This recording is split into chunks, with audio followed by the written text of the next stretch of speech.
Our story begins in the deep south of Mobile, Alabama, a place known for its nurturing hospitality and spirited culture.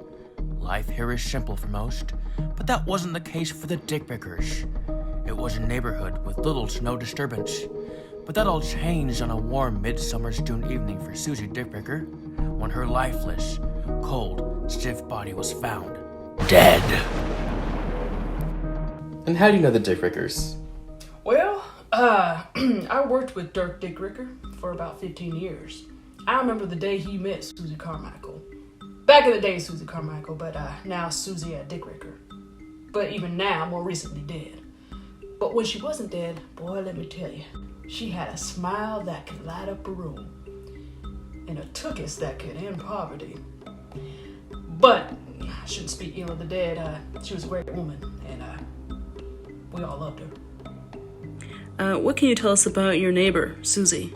Oh, well, she was just a sweet girl from the time they moved in about 10 years ago. You know, they were just the sweetest couple. I'd always see them out in their front yard having their morning coffee together.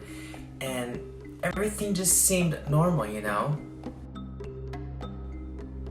But it wasn't normal. They appeared to be the perfect couple to many people, but their marriage was filled with hostility, frustrations, and lies.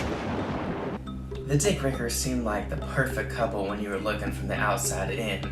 But there was a few instances where Mrs. Dickricker would come over for a spot of tea and start spilling the tea about Mr. Dickricker and how violent he was towards her and all the mean things he would do.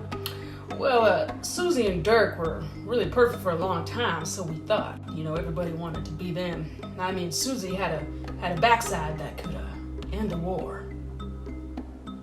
But eventually, Dirk started coming into work talking about how he's having troubles with Susie back at home and how he's real angry and all. And I thought, how could you be angry with a tush like that waiting for you back at home?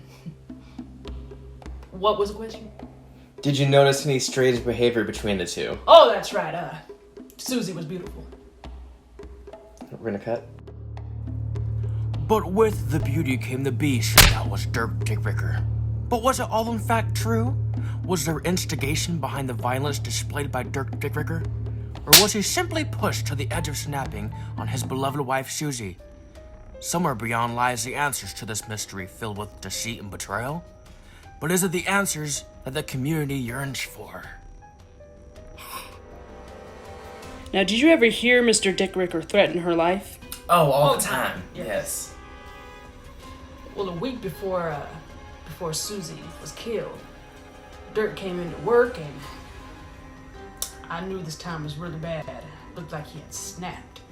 He came in, hooping and hollering, talking about how Susie shrunk all his clothes in the dryer, and how he doesn't want any baby sweaters, and how he's a grown man. And I thought, you know, send Susie over to my house, and we'll set her straight. Now, I saw Mrs. Dickricker the day before she got murdered, and she came over to my house talking about she thought Mr. Dickricker was gonna snap soon because of some whole debacle about some laundry where she put his clothes on full cycle and he just wanted a spin cycle or something silly. I could tell she was frazzled, but told her to call the cops too, and I guess she wanted to get murdered instead. Do you think Dirk killed Susie? Nah, no, of course not. I mean, he was always angry with her, and always said he was going to kill her every day, and hated her guts, but overall, he was a nice guy. He wouldn't do that. Why would he kill Susie? Huh? Why would he kill Susie? Susie is just perfect.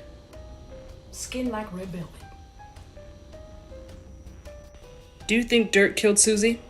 Well, I can't answer that honestly, but no. And this is why, because out of all the conversations I've had with Mrs. Dickricker, I could tell she was a little ticky boom boom in the brain, you know, all the PMS and the hormones and all the estrogen stuff that she was taking to try to get pregnant. But yeah, she was a little, you know, not in the right state of mind. And every time I talked to Mr. Dickricker, he was so sweet, such a gentleman to me, so no complaints from me. Just follow-up question. Yes. Have you ever PMS'd or... PMSing all the time. I'm PMSing right now. Did it last week with my girls too. Okay. Thank you. Thank you. She did not, in fact, have PMS, for that is a man. But perhaps Dirk Dickricker was a man of prestige, who was pushed to limits he never had imagined before. Perhaps Susie Dickricker was in fact the instigator of her own demise.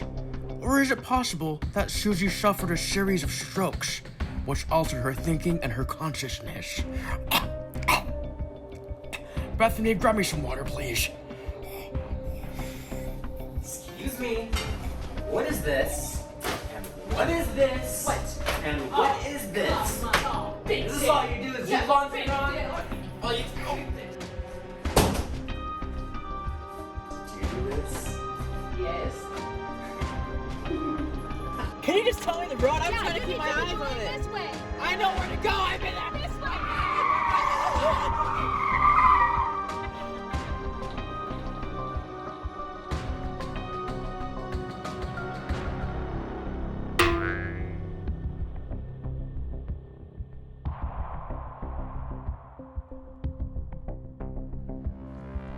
A story of love, fate, and fury.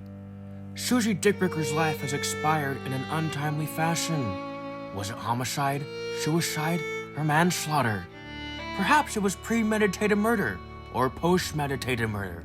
Either way, it was murder. The people of Mobile, Alabama deserve answers to a case that has rattled the community. But will they ever find them? Or will it be a mystery indefinitely? Caroline, where's my water?